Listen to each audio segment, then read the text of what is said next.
Bonsoir à tous. Alors, je vois que les plus actifs sont déjà dans les starting blocks. Bonsoir Alexandre, bonsoir S400, bonsoir Gérard, bonsoir Béatrice, bonsoir Sébastien, bonsoir Divda, qui sont déjà là. Bonsoir Hervé. Re-Sébastien, bonsoir. Est-ce que vous pouvez me confirmer que tout va bien niveau image et son? Bonsoir Dom qui me dit que tout est OK sur Telegram. OK, impeccable.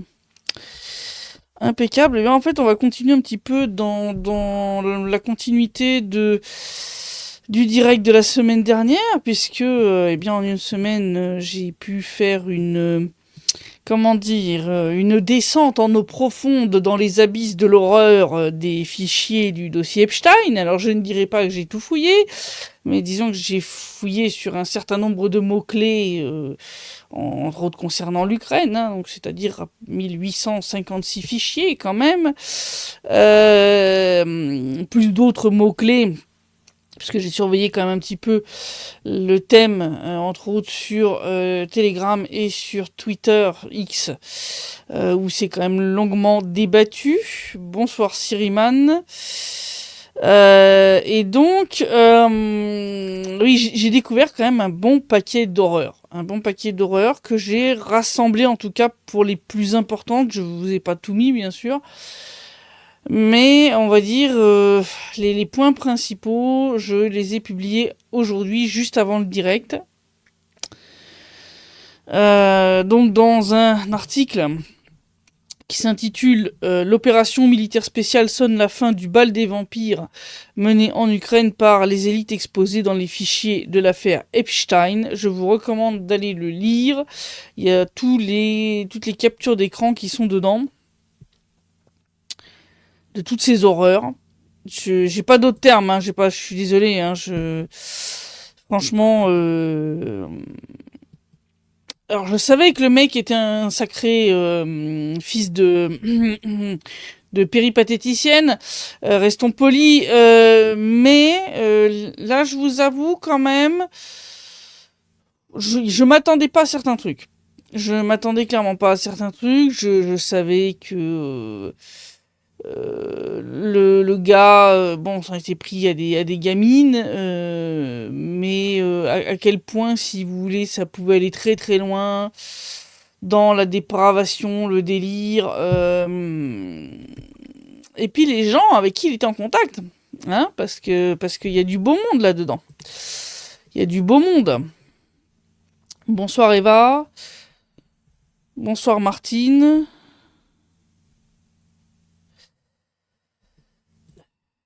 Il y en a qui n'ont pas lu ce que j'ai indiqué, c'est bien. Poste dans le chat. Il va y avoir des punitions. Alors, donc, ce que j'ai découvert. Donc, vous vous souvenez, la semaine dernière, je vous avais dit déjà que il était clair qu'il y avait une connexion entre Epstein et l'Ukraine. Même parmi, on va dire, les filles adultes qu'il faisait venir, alors soit sur son île, soit à Paris, soit à New York, etc. Il y avait beaucoup d'Ukrainiennes. Il avait clairement un faible pour tout ce qui était filles d'Europe de l'Est, donc russe, biélorusse, ukrainienne. Bonsoir Anna. Et clairement, bah, entre autres, j'ai trouvé beaucoup d'échanges de courriels pour des achats de billets d'avion pour des jeunes femmes, souvent entre 19 et maximum 22 ans. Alors certaines étaient des modèles officiellement, en tout cas. Enfin, d'autres c'était clairement, enfin, excusez du peu, des escortes, je veux dire. De toute manière, ils les payaient toutes après prestation, on va appeler ça comme ça. D'ailleurs, tout comme les jeunes filles mineures, hein, qu'ils utilisait dans le même but. Alors elle, c'était toujours, ça commençait par une histoire de massage, et puis ça se terminait ça se terminait par des trucs interdits aux moins de 18 ans. Hein, voilà. Et à chaque fois, il payait les filles. C'est-à-dire ce qui lui permettait après de, en gros, justifier que c'était des prostituées et qu'en gros, il les a pas abusées puisqu'il les paye. C'était à peu près ça. Bon, y en a qui comprennent toujours pas. Ça commence à m'agacer un petit peu de remplir le chat alors que je vous ai demandé de le laisser libre. Divda qui dit que toutes ces affaires, j'ai l'impression de vivre un film d'horreur des années 90. Oui, comme le dit Hervé, la rabatteuse était souvent Ghislaine Maxwell, donc effectivement, c'était elle qui le plus souvent attirait les filles, les amadouait, jouait, on va dire, la bonne copine. Non, mais c'est pas terrible ce qu'il te demande, fais-lui plaisir, etc. C'est horrible, hein, franchement, j'ai lu les témoignages, t'as la gerbe du début jusqu'à la fin. Clairement, la Ghislaine Maxwell était une complice active à 300%, hein, donc elle aidait à trouver les filles. C'est elle aussi d'ailleurs qui ensuite poussait les filles, qu'elles soient majeures ou mineures, à trouver d'autres filles pour satisfaire les besoins d'Epstein. Hein, donc elle expliquait aux filles que oui, Epstein, il avait besoin de le faire 3 à 4 fois par jour, que elle en pouvait plus, elle était épuisée et que voilà, fallait plus de chair fraîche, voilà, pour le satisfaire. C'est à peu près ça. Hein. Franchement, je vous rends le truc à peu près supportable, hein, parce que vraiment, vous lisez le truc. Vous avez du mal à garder votre calme. Hein. Franchement, c'est assez terrible. Des informations qu'on a dans plusieurs témoignages. Alors le problème étant que Epstein étant mort, il n'y a pas eu de deuxième jugement. Donc ces témoignages, si vous voulez, n'ont pas pu être confrontés à un procès pour pouvoir être validés comme étant, on va dire, véridiques ou non. C'est-à-dire, il n'y a pas eu de jugement qui permet de dire c'est définitivement ce qui s'est passé. Enfin, les témoignages sont quand même assez concordants pour dire que effectivement, il avait des victimes mineures, hein, comme je le dis dans l'article. D'ailleurs, dans un de ses échanges de courriel, il était très très très prudent, hein, quand même dans ses échanges de courriel. Il ne parle jamais ouvertement de filles mineures dedans.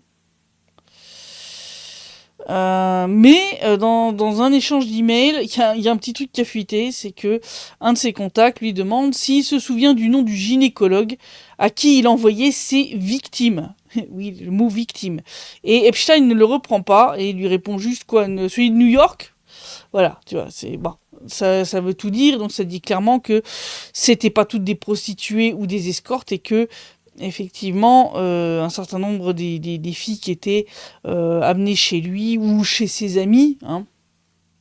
C'est ça aussi, t'as un certain nombre de courriels où tu vois clairement que il te dit ouais là on va organiser une petite sauterie avec machin bidule truc muche et un tel et puis fais-moi venir alors une telle de Russie, machine de Biélorussie et puis truc bidule et machine d'Ukraine.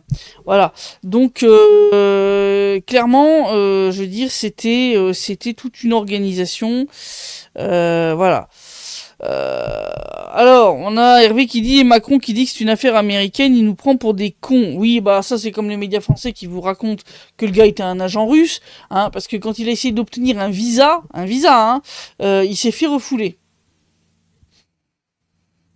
Alors, ça c'est ce qui s'appelle être le plus pathétique des agents du Kremlin, parce que si tu bosses pour le Kremlin et que t'es même pas foutu d'obtenir un visa, même avec un coup de main d'un politicien britannique, hein, qui s'est avéré être Monsieur Mandelson, hein, qui est lié à Monsieur Keir Starmer, actuel Premier ministre britannique. Bon, comment te dire que votre histoire d'agent russe, ça tient pas la route, hein? Non, il était plutôt en lien avec Israël, Pépère. Hein. Je veux dire, il était grand copain avec Ehud Barak. Je suis tombé sur un email où il discute avec ce cher Ehud ouais, là, le bordel en Ukraine, en Syrie, et là, ça fait tes affaires, hein, tu dois être content. Bon, d'accord, t'as tout compris, hein, je veux dire, bon. Euh... Oui, non, je suis désolé. Enfin, bon. Le gars te dit ouvertement qu'il était, en gros, le représentant d'Ariane de Rothschild. Ariane de Rothschild n'est pas vraiment russe, hein, voilà, bon, on parle plutôt d'un petit pays, n'est-ce pas, qui a l'armée la plus morale du monde, et les services secrets, comment dire, hein, oui, qui espionnent les téléphones de tout le monde, et compagnie, bref. Bonsoir Serge, bonsoir Evelyne, bonsoir Gaius, bonsoir Jean-Loup. Et donc, ouais, donc déjà, on a un gros faisceau de liens entre Epstein et l'Ukraine via toutes ces filles majeures, qu'il finançait d'ailleurs gracieusement. Hein, on a des envois de Western Union, parfois allant jusqu'à 1000 $ pour remercier telle ou telle fille de faveur. Je veux même pas savoir ce qui se cache derrière ce mot. Mais en plus, on voit clairement déjà qu'il se rendait très souvent en Ukraine lui-même, et avant et après le Maïdan. Il avait des contacts qui étaient très impliqués là-dedans. Le Jean-Luc Brunel, hein, qui recrutait donc des mannequins via des agences de mannequins ukrainiennes, dont une partie a fini dans le plumard de Epstein.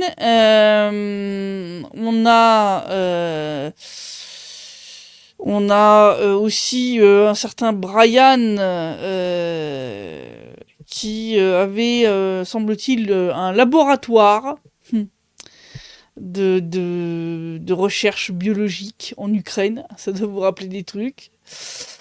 Et avec qui avait, semble-t-il, un projet de créer une société dans laquelle, semble-t-il, Epstein avait ou devait investir. Projet de société pour faire du clonage humain et des bébés humains sur mesure.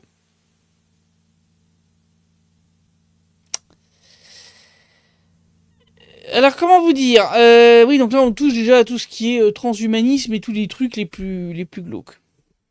Bon, Daniel Lucie ne comprend pas, ça commence à m'agacer. Voilà. Alors, c'est ce 400 qui dit, paraît qu'il est pas mort. Alors, bonsoir John Connor, tiens, qui arrive en retard. Mais il est là, c'est important. Bonsoir. S400 qui demande, il paraît qu'il est pas mort, est-ce vrai? Alors, je sais pas. Je sais pas s'il est pas mort. Bon, par contre, ce qui est sûr, c'est que son suicide sent quand même très mauvais. Hein. Je veux dire, qu'est-ce que c'est que ces bêtises? Je veux dire...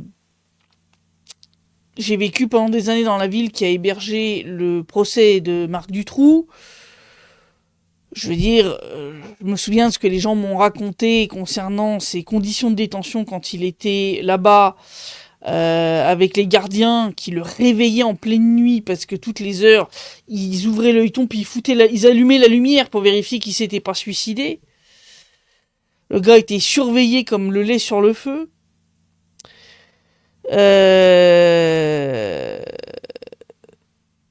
Là, Epstein, les caméras marchent pas. Oh bah tiens, c'est bizarre. Le co-détenu qui était avec lui a été retiré de sa cellule juste avant. Les gardes, bah, ouais, non, ils ont pas fait leur ronde comme il fallait. En gros, toutes les conditions étaient réunies, hein, pour qu'il se suicide ou qu'il se fasse suicider. Je pense qu'il a plutôt été suicidé. Voilà. Après, est-ce qu'il est vraiment mort ou est-ce qu'ils ont maquillé ça? Je sais pas.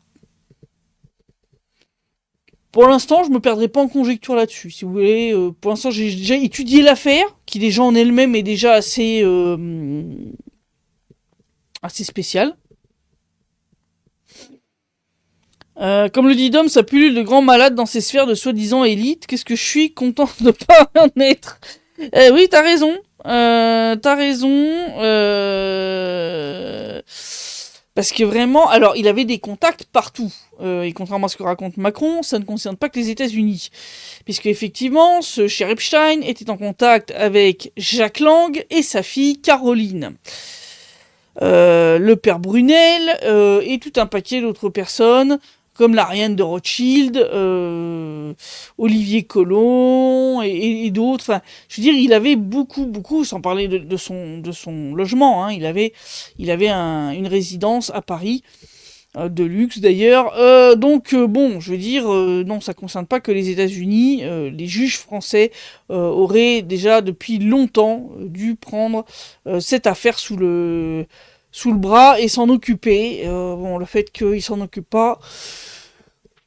En même temps, ça peut s'expliquer vu que via Jacques Lang, Epstein, semble-t-il, avait eu accès, en tout cas, à des gens du cabinet d'Emmanuel Macron. Peut-être pas à Macron lui-même, mais à des gens, en tout cas, qui bossent dans son cabinet, en tant que président. Puisqu'il y a des échanges d'emails qui montrent très clairement que certains donc de ces conseillers d'Emmanuel Macron sont eux-mêmes allés chercher des conseils auprès d'Epstein en expliquant que voilà, Macron leur a demandé de trouver des idées innovantes, disruptives concernant l'économie, les institutions, etc. Et donc les gars se tournent vers Epstein pour essayer d'avoir quelques conseils. Il y a aussi une histoire un peu chelou, hein, via Jack Lang. Donc il est arrivé à entrer en contact avec l'administration présidentielle française pour que un de ses potes qui organisait un prix d'architecture, eh bien que la cérémonie de remise des prix en 2019 ait lieu à l'Élysée avec un discours d'Emmanuel Macron. Et c'est pas une blague. Vous pouvez vérifier, le discours est encore sur le site de l'Élysée. Le prix Pritzker, ou un truc comme ça, de tête. Voilà. Donc, on a au milieu de tout ça, clairement, donc comme je disais, des contacts avec Ehud Barak, il avait des contacts avec Schwab, avec je ne sais pas combien de ministres ou d'ex-ministres, entre autres de Slovaquie, le prince Andrew, hein, voilà, et puis deux, trois sultans de la péninsule arabique. Ça, c'est ceux que j'ai réussi, si vous voulez, à creuser et à trouver. Parce que c'est quand même bien caviardé, hein, quand même. Ils ont bien caché beaucoup de noms. Mais il y en a quand même, comme j'ai dit, il y a souvent des doublons. Et parfois, certains des doublons sont un peu moins caviardés. Et donc, des fois, ça vaut le coup de fouiller, même si tu as 10 exemplaires du même mail. Parce que peut-être au 9e ou au 10e, tu vas avoir le nom de l'interlocuteur d'Epstein en clair. Donc ça vaut la peine. Alors certains, oui, avaient remarqué que, entre autres sur certains thèmes, le nombre de fichiers diminuait. Mais en fait c'est logique, c'est-à-dire comme je dis, il y a beaucoup de doublons, et donc je pense qu'au fur et à mesure, le département de la justice américain purge en fait les doublons au fur et à mesure qu'ils s'en rendent compte, ce qui n'est pas très rapide. Voilà. Mais effectivement, les mecs, c'est des malades, hein. Je veux dire, Epstein, qui écrit à je sais plus quel sultan des Émirats Arabes Unis, je crois. Comment tu vas? Ça fait longtemps qu'on s'est pas vu. Au fait, j'ai adoré la vidéo de torture. Quoi? Pardon? What? Donc, hein, ça fait plaisir tout ça. Donc, c'est un truc de fou. Alors oui, comme le dit Serge, il paraît que de nombreux Français sont impliqués, personnalités politiques de haut rang, et toujours en fonction. Une femme dans le domaine de la mode, aussi impliquée, les noms n'ont pas encore été dévoilés, mais ça ne saurait tarder. Comme je l'ai dit, hein, Jacques Lang, hein, quand même, qui est un ex-ministre de la Culture, qui était donc jusqu'à peu président quand même de l'Institut du monde arabe, sa fille Caroline qui était bien placée aussi, et il avait effectivement pas mal de contacts, bah, la reine de Rothschild, l'équipe à Macron, enfin je veux dire, ça commence à faire un peu beaucoup de monde là quand même, hein. Alors, John Connor qui me dit qu'en France on dit Epstein et Kiev. Oui, ça, je m'en fous. Moi je dis Kiev et Epstein. Je dis les choses normalement. Bonsoir Frucat. Serge dit que Epstein serait venu à l'Elysée, il l'écrit dans un de ses emails. Ouais, mais bon. Bon, pour l'instant, tant que. Le mec aimait bien se vanter, hein. Le mec aimait beaucoup se vanter.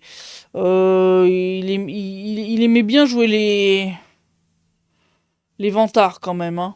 Ouais, c'est. Bon. Alors. Monde de pouvoir et de pognon égale nos limites. Ah bah oui, mais ça, c'est ça qu'on voit. C'est un truc de fou. Enfin, le gars organisait des orgies avec des mineurs pour les gens qui, entre guillemets, soi-disant, comptent dans le monde. Hein, et les gens qui sont quelque chose.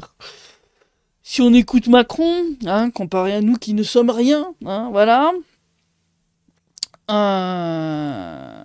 Alors, donc c'est clair que alors il y a Macron apparaît dans les discussions entre Epstein et certains de ses contacts. Il n'avait pas une très haute estime de lui, très sincèrement. Il l'aimait pas, manifestement. Truc intéressant, il parle à un moment du petit ami de Macron qu'il a rencontré. Et donc, ce qui sous-entendrait que effectivement, le président français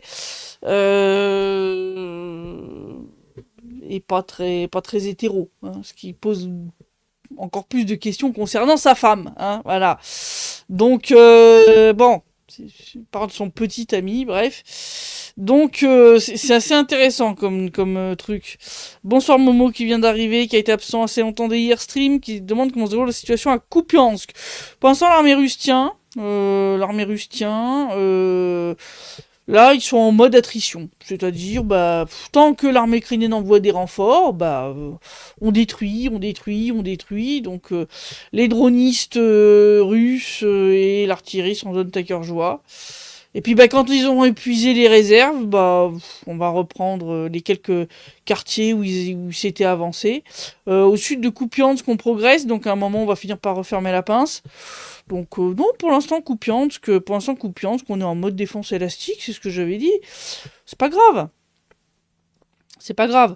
De toute façon, c'est plus des petites incursions de petits groupes que réellement de la prise de contrôle de certains quartiers par l'armée ukrainienne. C'est un truc qu'a expliqué Ribard, je crois aujourd'hui ou hier, où il expliquait que en fait, c'est qu'il y a des moments, en fait, ils arrivent à infiltrer un petit groupe de 3 mecs, mais enfin, tu tiens pas un quartier avec 3 mecs. Ils sont là, oui, d'accord, il y a de la présence, si tu veux, ukrainienne, mais tu peux pas appeler ça contrôler le territoire, quoi. C'est un peu.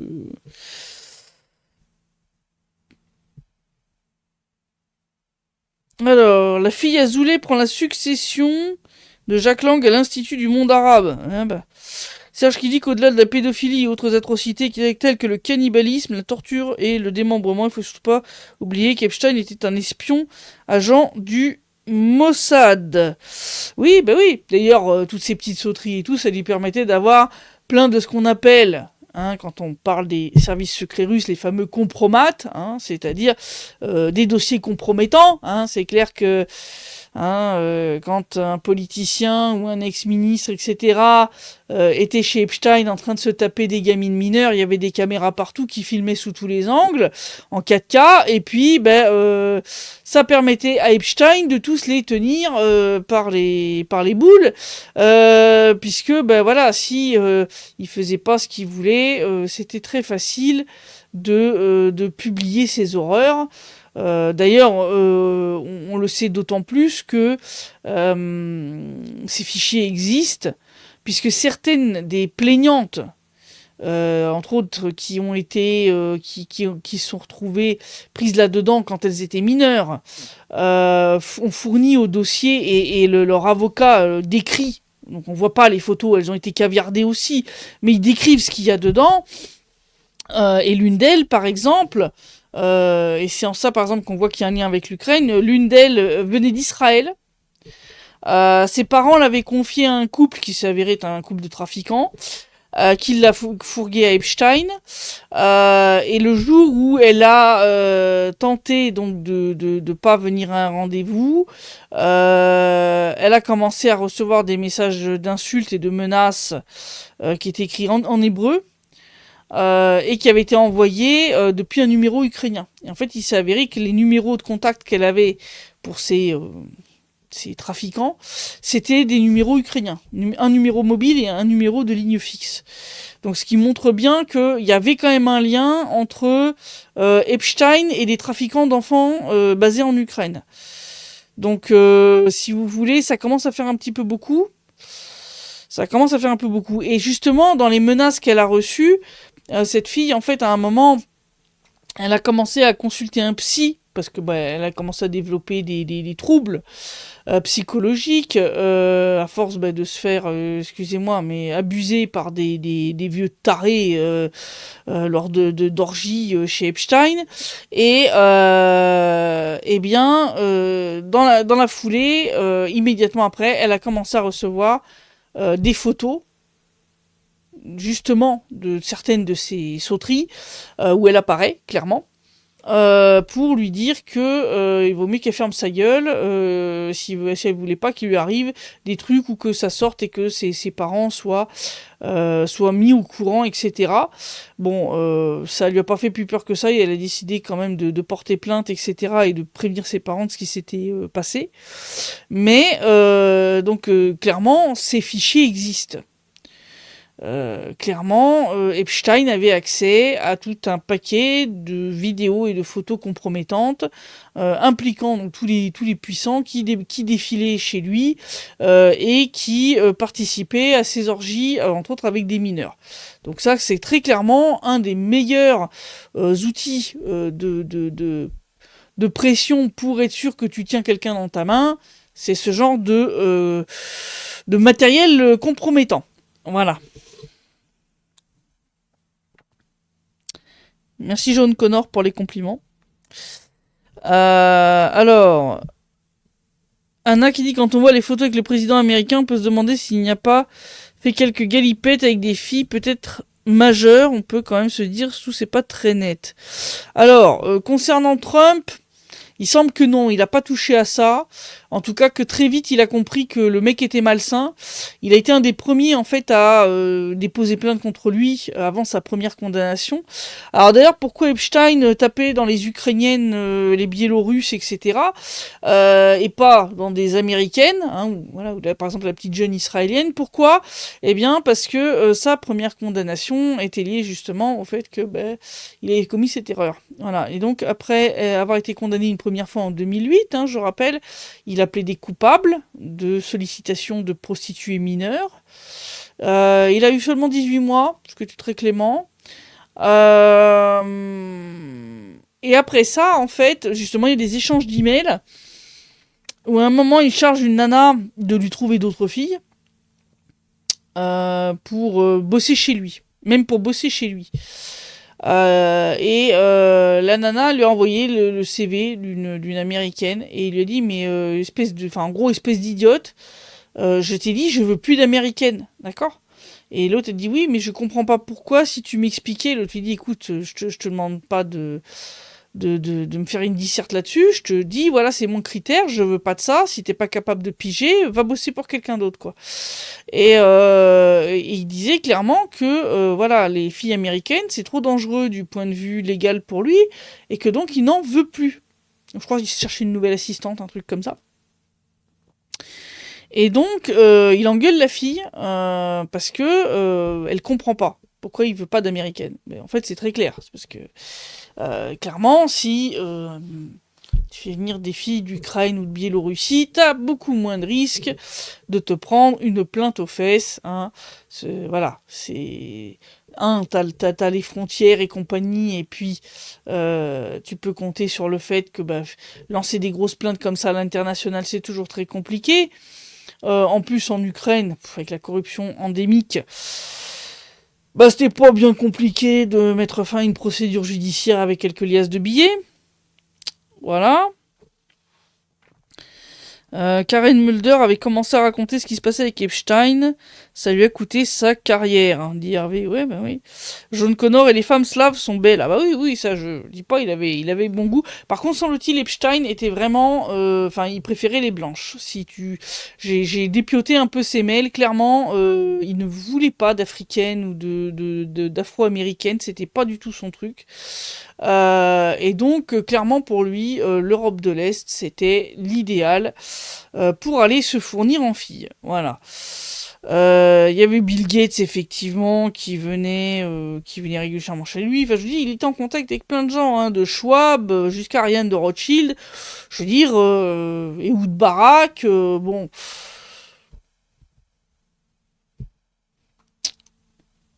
toucher du beau monde. Voilà. Divda qui dit moi j'aimerais bien savoir qui sont sur les vidéos sur son île. Ah bah t'es pas le seul, il y a beaucoup de gens qui aimeraient bien voir qui était sur ces vidéos. La liste doit être très longue, dit Sébastien. Oui, bah ça c'est clair, la liste est très très longue. Ce gars avait vraiment des contacts avec beaucoup de gens. C'est un truc de fou. Dans le domaine de la culture, du mannequinat, tout le domaine, voilà, des gens comme Jack Lang. Ça lui a ouvert plein de portes dans le domaine culturel, y compris en France, et politique. Le gars avait vraiment le bras très très long. Dana Oza, bonsoir Chris, c'est leur sujet, mais où en sont les T-14 Armata? Bah écoute, y en a quelques-uns qui ont tourné sur le front. Ça a permis de les tester. Ça a permis aussi de voir qu'en fait, maintenant, avec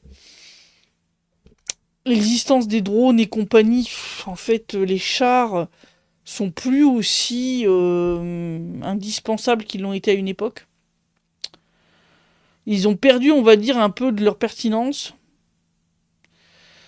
Mais il y en a quelques-uns qui ont vaillamment servi lors de l'opération militaire spéciale. On les a testés sur le terrain. Ils se sont avérés bons. Mais effectivement, vu la pullulation de drones et en fait, maintenant, les chars sont utilisés plus comme de l'artillerie mobile. Un peu comme des canons automoteurs. C'est devenu en fait du soutien d'artillerie mobile. Donc ça a pas de sens en fait de risquer le T-14 Armata sur le front. Autant utiliser les vieux machins pour l'instant. Comme ça, s'ils se font détruire, si tu veux, c'est un peu moins, on va dire, ça coûte moins cher, quoi. Alors, je remarque que les grands médias n'en parlent pas trop alors que l'ampleur de cette affaire est astronomique. Poutine n'exagérait pas quand il a dit que l'Occident normalise la pédophilie. Oui. Et alors, le plus dingue, si on poursuit concernant l'Ukraine, c'est que ça va loin. Donc, vous savez que j'enquête depuis 2023 sur les anges blancs. Là, comme dit dans l'article que j'ai publié aujourd'hui, j'ai interviewé il y a 2 jours en arrière des réfugiés de Seversk, dont une mère avec sa fille, qui a caché sa gamine pendant 1 an et demi.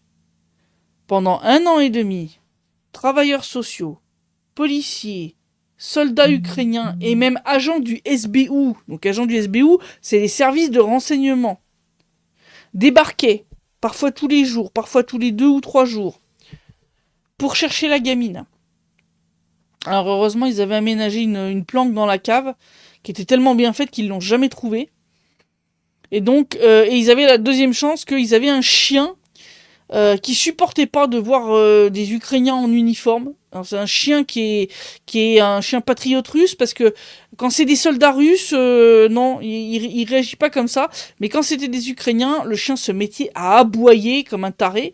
Et ils avaient donc ils vivaient dans la cave qui était adjacente à la maison. Et en fait, ils avaient un portail qui fermait à clé. Donc le temps, si tu veux, d'aller ouvrir et tout.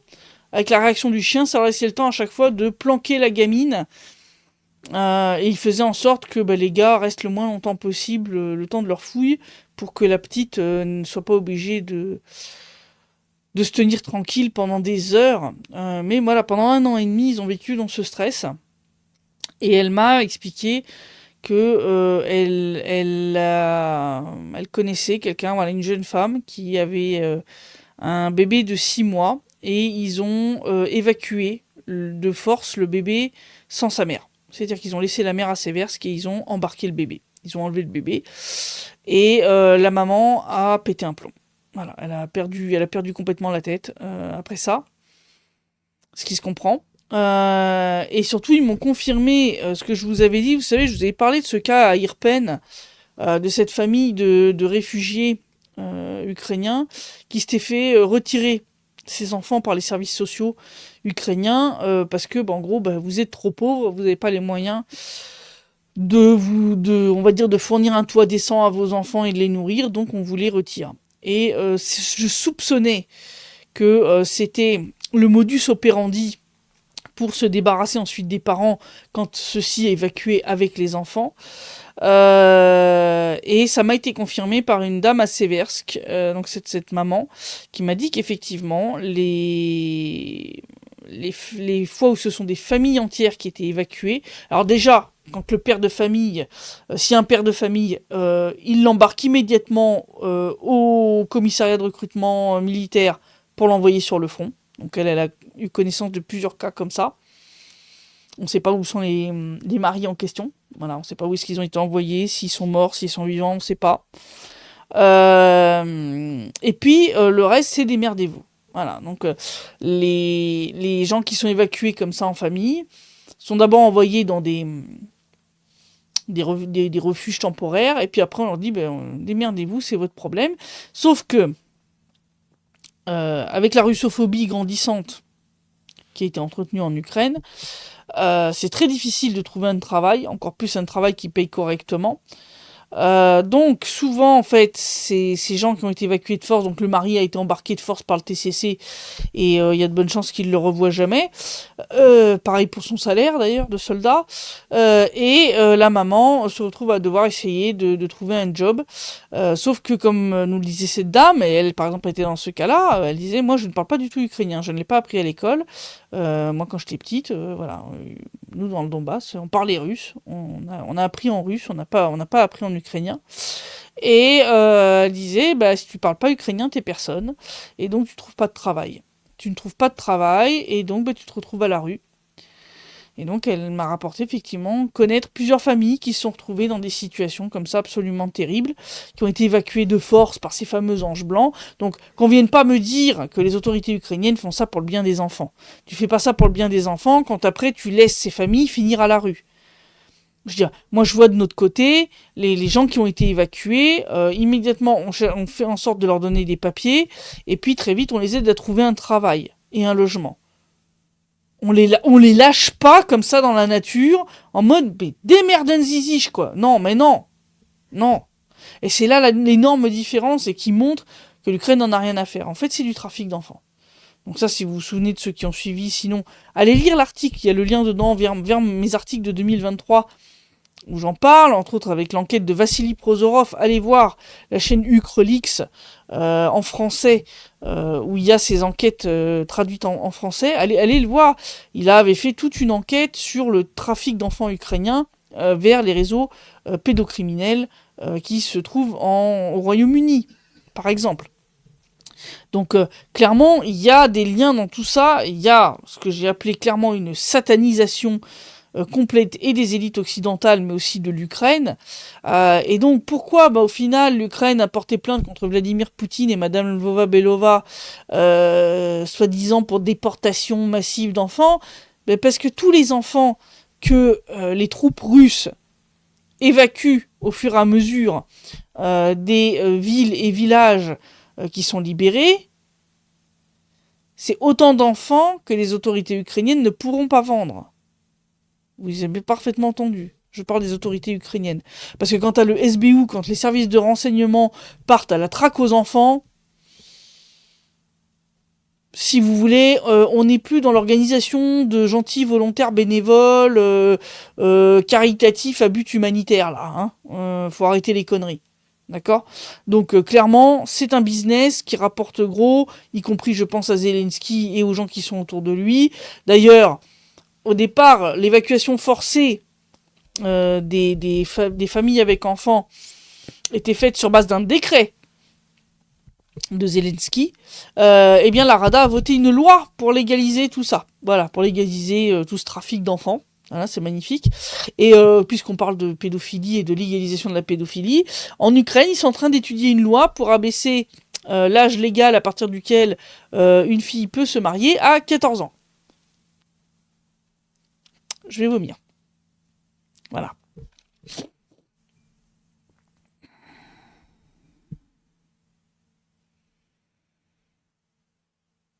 Alors, Eva qui dit c'est pour cette raison qu'Epstein s'est fait suicider, il était peut-être devenu dangereux. Je pense clairement. Oui, je pense qu'il a été suicidé parce qu'il en savait trop, pépère. Dom qui dit Jack Lang est une horreur ambulante, tous les médias parisiens le savent depuis des décennies. Quand en ont-ils parlé? Jamais. Merdia complice de toutes ces saloperies. Ah oui, oui, parce que Jack Lang, il est pas mal aussi, hein. Je veux dire, dans l'échange de courriels concernant un projet nommé Petit Prince, déjà, où Epstein demande à Jack Lang, ouais, mais est-ce que on devrait pas initier l'enfant à la religion et aux nouvelles sexualités Quoi? Mais c'est quoi cette horreur?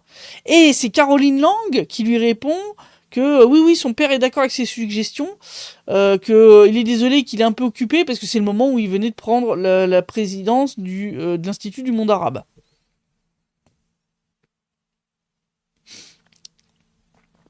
Divda qui demande ce mec il vient d'où au juste, c'est qui ce type, il est de quelle famille? C'était un juif qui avait clairement des liens avec Israël et le Mossad, qui avait aussi un passeport autrichien. Il avait un passeport autrichien aussi, donc il avait au moins 3 passeports, américain, autrichien, certainement israélien. Donc voilà, et ce mec était en lien avec toute la toute l'élite, voilà, les Rothschild, Jack Lang, c'est pareil, hein. Jack Lang, c'est pareil. D'ailleurs, t'as des mails où il se souhaite la bonne, euh, comment, euh, les fêtes juives, quoi. Donc voilà. Euh, alors. Alors, bonjour Christelle, bonsoir Aurélien, merci pour votre travail de qualité, je suis depuis avant 2022, un sujet me préoccupe.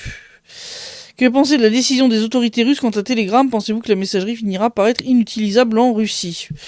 Je sais pas. Franchement, je fais partie de ces gens qui, si vous voulez, je comprends pas à quoi ils jouent. Voilà, c'est Roskomnadzor en fait qui est parti dans un délire de oui, ils respectent pas la législation russe. D'ailleurs ils ont été condamnés à une nouvelle amende pour ça. Oui, d'accord. Mais le truc c'est que, comme l'a souligné Ribard, Contact aussi. Il y a des trucs assez douteux qui auraient dû être retirés en termes de contenu depuis très longtemps et qui ne le sont pas. Et Contact n'est pas interdit pour autant. Donc c'est un peu à la tête du client. Le problème, c'est que ils ont fait ça sans prendre en compte le fait que sur le front, les soldats utilisent beaucoup Telegram. On leur a dit oui, mais passez à Max. Oui, sauf que Max a une modération qui est beaucoup plus sévère et qui tilte très facilement et qui bloque très vite les comptes dès qu'il y a des termes un petit peu. Alors vous imaginez quand les mecs envoient des coordonnées d'artillerie et compagnie, très vite il y a des comptes qui ont été bloqués. Quand tu sais que c'est une question de secondes, maximum de minutes, pour arriver à faire un tir de contre-batterie efficace, ce genre de conneries, les mecs le digèrent quand même assez mal. J'avoue que là, je vois pas le truc, quoi. Alors, soit on lève la modération sur max et on arrête les bêtises, mais parce que là, vraiment, c'est jouer quand même avec les nerfs et la vie des soldats, ça va pas, ça. Franchement, là-dessus, en plus, t'as l'air d'avoir comment dire, une dissonance cognitive entre Roskomnadzor qui fait un truc d'un côté, les députés, certains députés, en tout cas, de la Douma, qui ont l'air totalement opposés à toute cette façon de procéder, entre autres Mironov du parti Russie Juste, qui a littéralement insulté les autorités de Roskomnadzor et ceux qui soutenaient ces décisions-là en les traitant de tous les noms. Bon, c'est peut-être pas la solution non plus, mais clairement, faut revoir ça, quoi. Je veux dire, tant qu'il n'y a pas une vraie alternative solide, sérieuse et qui est réellement en capacité de gérer la demande, euh, en plus, Max ne fonctionne qu'en Russie. Donc c'est complètement idiot. C'est un des écueils sur lesquels j'avais alerté en tant qu'intervenante lors de nombreux forums où j'avais dit qu'il fallait éviter une balkanisation totale de l'Internet et qu'il fallait garder des plateformes, on va dire, situés dans des pays entre guillemets neutres, euh, pour garder des ponts avec, entre guillemets, les autres Internet, parce qu'on est en train d'arriver à une balkanisation, on est en train d'arriver à une division en fait de l'Internet, où on va se trouver qu'un Internet occidental, un Internet chinois, un Internet russe, enfin, ça devient un peu délirant. L'intérêt même d'Internet est en train d'être perdu. C'est d'ailleurs pour ça que je vous dis toujours, ne nous suivez pas que sur un seul réseau social, suivez-nous sur plusieurs. Voilà, suivez-nous sur Telegram et sur VK, ou sur Telegram et sur X, ou sur Facebook et Telegram. Enfin, vraiment, groupez au maximum, suivez-nous sur un maximum de réseaux sociaux, parce que à n'importe quel moment, effectivement, bon, on a les moyens de contourner si besoin. On va continuer d'utiliser Telegram au maximum, tout comme normalement, je veux dire, X est interdit, tout comme Facebook ici. Ça ne nous empêche pas d'arriver à continuer à les utiliser avec les moyens ad hoc. Mais c'est clair que j'espère qu'on va pas en venir jusqu'au moment où Telegram sera inutilisable en Russie. Bon, il y avait déjà eu des tentatives, de toute façon, par le passé de Roskomnadzor de faire ça. Les gens étaient passés par des moyens de contournement, et puis bah, ils avaient fini par lever la restriction parce que ça devenait complètement débile. Donc, est-ce qu'à un moment, ils vont quand même réaliser que ça devient n'importe quoi? C'est idiot en plus, parce qu'il y a pas longtemps, Vladimir Poutine lui-même avait dit que voilà, les fonctionnaires devaient apprendre à travailler entre autres avec Telegram et compagnie. Donc il y a un dysfonctionnement quelque part entre le haut de la hiérarchie et les couches intermédiaires. Donc je pense qu'au bout d'un moment ça finira par se régler, mais c'est quand même lamentable quoi. Alors.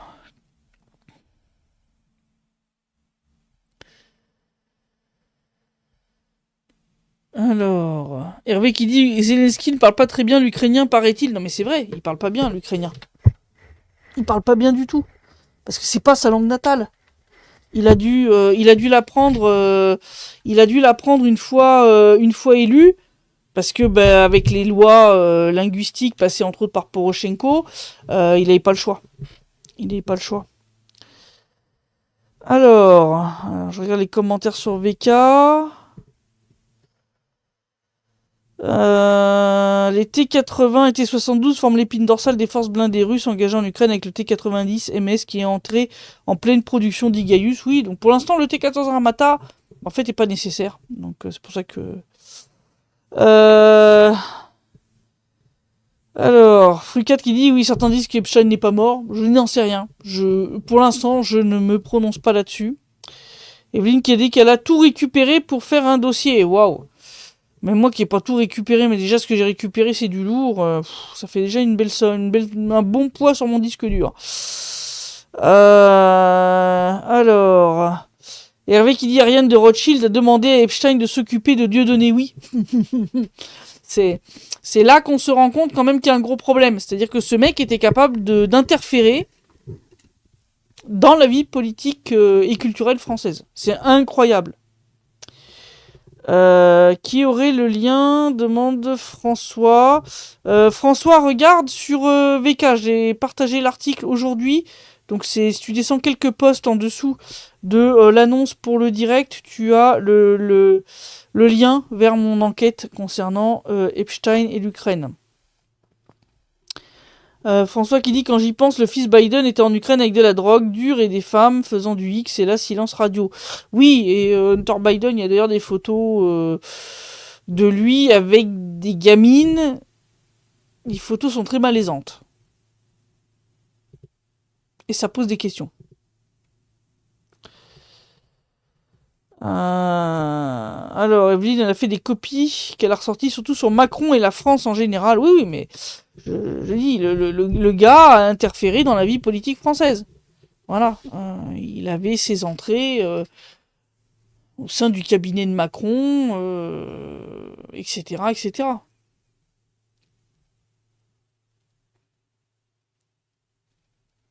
Voilà.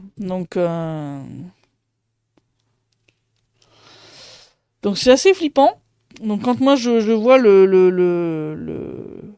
tous les trafics, entre autres concernant les enfants en Ukraine, Ben, je comprends pourquoi Epstein s'intéressait au pays. Hein. C'est pourquoi il disait que le Maïdan allait ouvrir plein d'opportunités de se faire beaucoup d'argent en Ukraine. Ah bah oui, oui, effectivement, oui, oui, le trafic d'enfants, ça rapporte. C'est absolument terrifiant, franchement. Enfin, moi, plus j'en découvre et plus ça me terrifie. Euh, je publierai dès que je pourrai les interviews de ces réfugiés de Seversk, parce que c'est quand même très grave ce qu'ils expliquent, parce que 1 an et demi à venir en gros presque tous les jours et à envoyer jusqu'à des agents du service de renseignement pour traquer des mômes. Pour traquer des mômes. C'est un truc de fou. C'est là que tu vois que ce business est devenu un trafic d'État en Ukraine. C'est devenu un trafic d'État et ça rapporte gros. Et donc, bien entendu, bah, chaque gamin que la Russie évacue ensuite, comme cette petite, vers l'arrière pour les mettre définitivement à l'abri, bah, c'est clair que ça arrange pas les autorités ukrainiennes.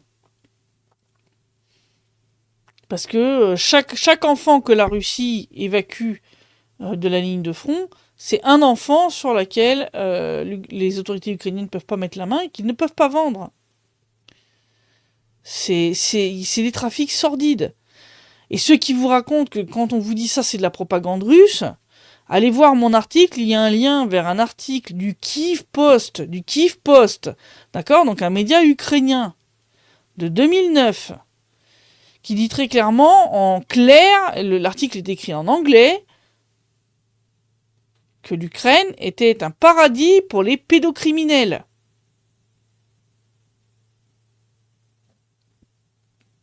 Et ce qui était vrai en 2009 est réitéré en 2019 dans un documentaire d'Arte que Karl Zero a republié sur sa chaîne, heureusement, parce que sinon il avait un petit peu disparu, c'est bizarre, hein, qui traite du trafic d'enfants en Europe.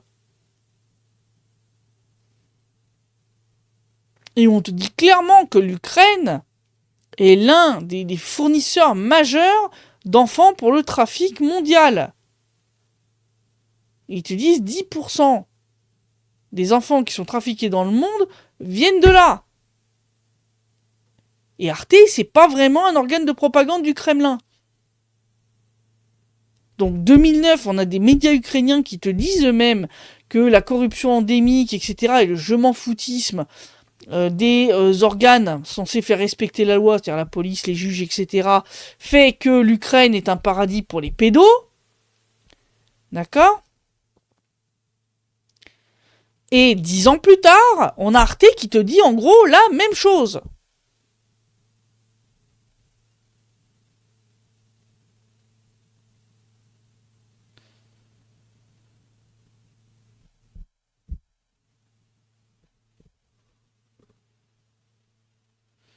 Jean-Loup qui dit on ne parle pas souvent non plus du trafic d'organes en Serbie, enfin en Kosovo en fait. Oui, le Kosovo c'est pareil. Hein, quand vous en parliez il y a 20 ans, on vous traitait de complotiste. Maintenant c'est avéré. Oui, oui, il y avait du trafic d'organes. Et ça sera la même chose pour l'Ukraine. Les vérités que nous on dévoile aujourd'hui et qui sont aujourd'hui pointées du doigt comme étant de la propagande russe et du complotisme, dans 20 ans, ah bah oui, on vous dira doctement, mais oui, oui, mais en fait c'était vrai quoi. Voilà, c'est ça la réalité. De rien Aurélien pour ma réponse.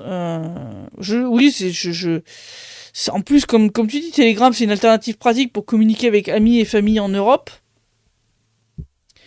La disparition de Telegram rendrait les communications compliquées, ça c'est clair. Je veux dire, puisque Max n'est utilisable qu'en Russie et dans certains pays de la CEI, maintenant, c'est très limitatif. Enfin, je veux dire, c'est du délire. Tu peux pas couper les gens comme ça complètement de leur famille, de leurs contacts qui sont hors frontières. Enfin, c'est. De toute façon, je dis pour l'instant, bah, c'est l'utilisation des méthodes de contournement que je ne nommerai pas, mais voilà, vous avez compris quoi.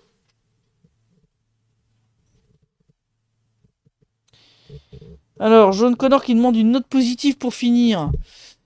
Ben, la note positive, c'est que l'armée russe continue d'avancer partout. Et puis que, d'après les calculs de certains analystes, type Yuri Podoliaka, au gros maximum, même si l'Ukraine mobilisait donc jusqu'à sa dernière réserve, donc s'ils allaient jusqu'au dernier Ukrainien, hein, ben, en gros, il reste maximum 1 an et demi à l'Ukraine. Donc, il suffit à la Russie de tenir jusqu'au bout. C'est tout. C'est un marathon. C'est une guerre d'attrition. Ce n'est pas une guerre éclair. Mais voilà. Mais c'est le seul moyen. Et je pense que tout ça va se conclure par la capitulation inconditionnelle de l'Ukraine. Je pense plus ou moins sa disparition en tant qu'État, ou en tout cas la perte d'un grand nombre de ses territoires au bénéfice de la Russie. Ce qui permettra d'ailleurs de mettre à l'abri, hein, de tous ces trafics l'ensemble des populations qui se trouvent dans les dits territoires. Je pense qu'on peut considérer ça comme une note positive. C'est que l'avancement de l'opération militaire spéciale, bah, comme je l'ai dit dans mon article, non seulement va aboutir à la démilitarisation et la dénazification de l'Ukraine, mais aussi à sa désatanisation. Parce que là, il y a du boulot aussi, comme on peut le voir. Ce qui se déroule dans ce pays actuellement est littéralement du satanisme à l'état pur. Et là, il est temps de mettre un terme au bal des vampires, comme l'avait désigné Vladimir Poutine en 2024. Parce que c'est vraiment des business sordides. Et vraiment, il faut que ça prenne fin, quoi. Il faut que ça prenne fin. Sébastien qui dit que Laurent a dit sur Omerta que ça pouvait durer encore longtemps. Ouais, s'ils vont jusqu'au Volkssturm, c'est-à-dire si tel le Troisième Reich, ils vont jusqu'à mobiliser en gros les femmes et les gosses. Oui, ça peut durer encore un peu plus longtemps. Mais je pense sincèrement que là, ils vont avoir quand même du mal. Il y en a quand même beaucoup qui ont quitté le pays, quand même. Hein. Donc, si vous voulez, je pense que ça va être quand même assez compliqué, quoi. Sugar qui dit l'affaire Epstein catch tous cette merde. Ils savent depuis longtemps qui est qui a fait quoi. Ils donnent des miettes pour occuper la masse et comme toujours, ça marche. Ah oui, de toute façon, les fichiers qui ont été publiés, ça faut en être bien conscient. Déjà, ils sont quand même bien caviardés. Donc, il y a quand même plein d'informations qui disparaissent là-dedans. Mais en plus, ce n'est qu'une partie de l'ensemble du dossier. On n'a même pas la totalité des fichiers. On en a qu'une toute petite partie, hein. Hervé qui dit la population ukrainienne serait rendue à 28 millions d'habitants aujourd'hui, même moins que ça. Je le dis sincèrement, même moins que ça. Ils en ont perdu bien plus. Entre ceux qui ont fui, ceux qui sont morts, voilà.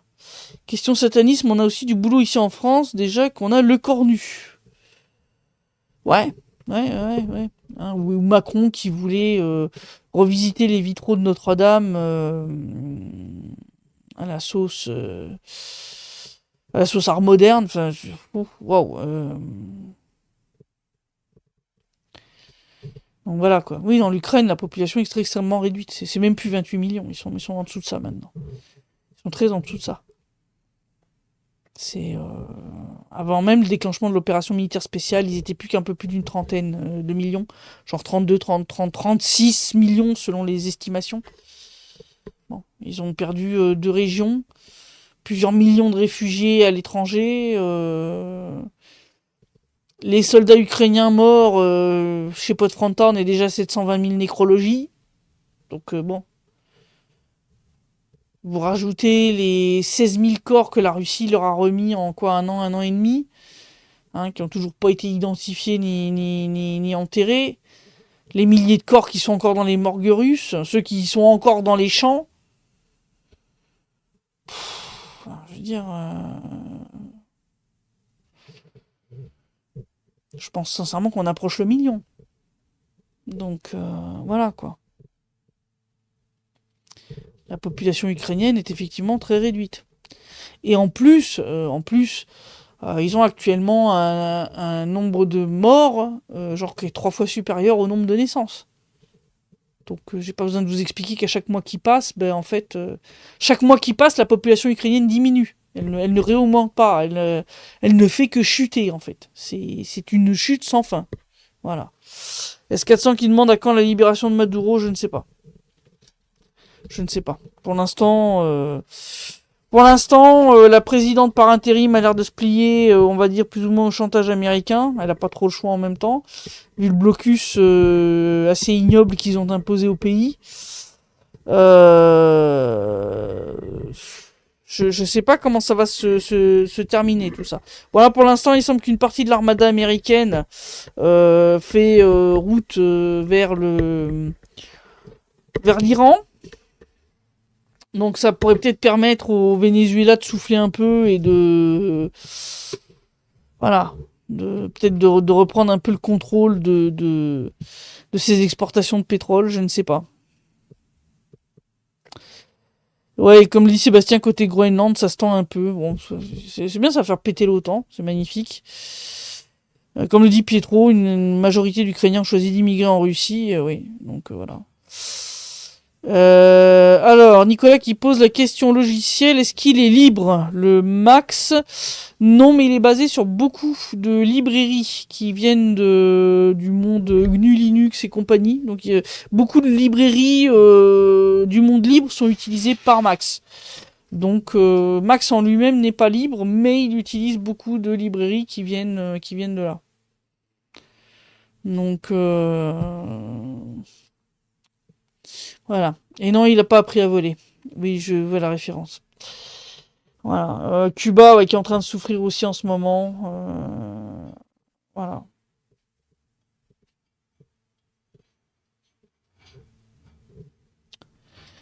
Voilà, des nouvelles des SOS Donbass pour l'instant. Non, va falloir être très patient. Ça va être long. Ça va être ce que nous a dit l'avocat de Anna Novikova. Ça va être une procédure longue. Il y en a pour 2-3 ans. Ça va être. Ça va être très difficile et pour Anna et pour Vincent, pour Vyacheslav, clairement. Voilà.